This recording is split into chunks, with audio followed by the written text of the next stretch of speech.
جو ہمارے زمانے کے امام کا توسل ہے،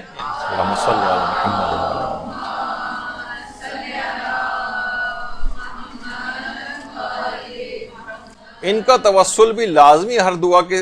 شروع میں اختیار کیا جائے۔ آیت اللہ بہجت یہ فرماتے تھے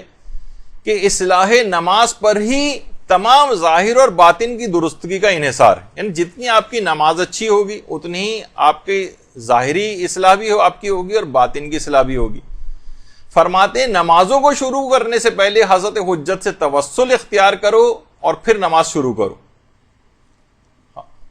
السلام علیکہ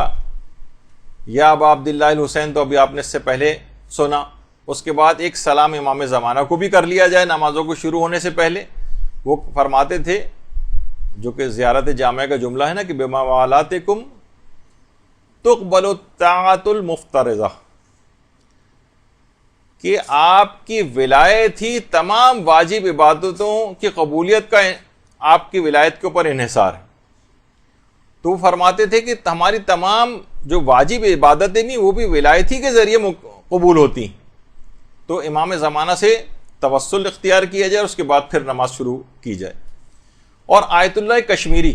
آیت اللہ سید عبد الکریم کشمیری فرماتے تھے کہ امام زمانہ سے توسل پیدا کرنے کا بھی ایک طریقہ ہے، جیسے کہ ابھی آپ نے امام حسین کے سلسلے میں سنا۔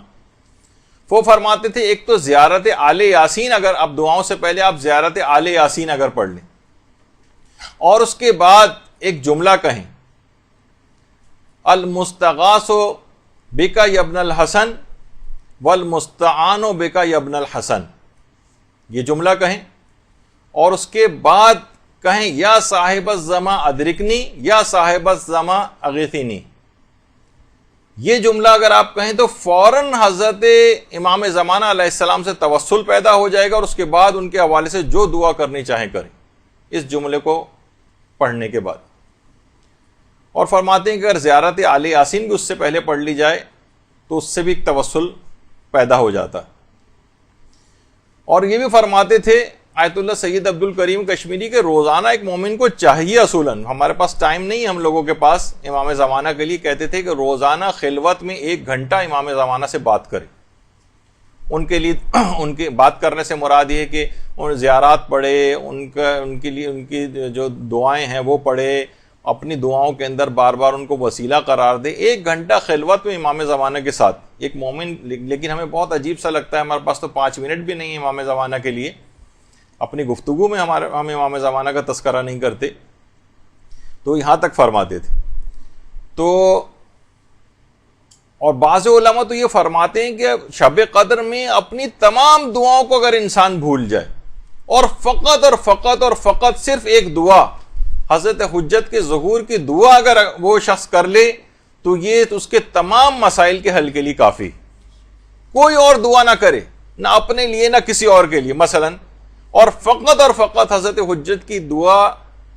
کے لیے دعا ان کے ظہور ہو جائے، ان کا ظہور ہو جائے، بار بار اس کی تکرار کرتا رہے، تو تمام دنیا کے مسائل کے حل کے لیے اس کی یہ دعا کافی۔ تو بہرحال یہی وجہ ہے کہ آیت اللہ عبد الکریم کشمیری یہ بات بھی جملہ ارشاد فرماتے تھے کہ جمعے کے دن عصر کا جو وقت ہے اور ہفتے کی جو شب ہے، وہ فرماتے تھے کہ یہ بہت غمگین وقت ہوتا ہے۔ جمعے کے دن عصر کا وقت اور ہفتے کی شب کا جو وقت ہے، وہ فرماتے ہیں بہت غمگین وقت ہے، کہ تمام شیعوں کے اعمال ان اوقات میں امام زمانہ کے حضور پیش کیے جاتے ہیں، اور ان کے اعمال کو دیکھ کر جو برے اعمال ہوتے ہیں امام افسردہ اور غمگین ہو جاتے ہیں۔ لہٰذا یہ وقت ہی بہت غمگین ہے۔ زیادہ تر افراد جو شیعوں کے اندر ہیں وہ اس قسم کے اعمال انجام دیتے ہیں کہ امام اکثر و بیشتر ان کے اعمال کو دیکھ کر غمگین اور رنجیدہ ہوتے ہیں، کہ وہ وقت ہی تقریباً غمزدگی کا ہو گیا ہے۔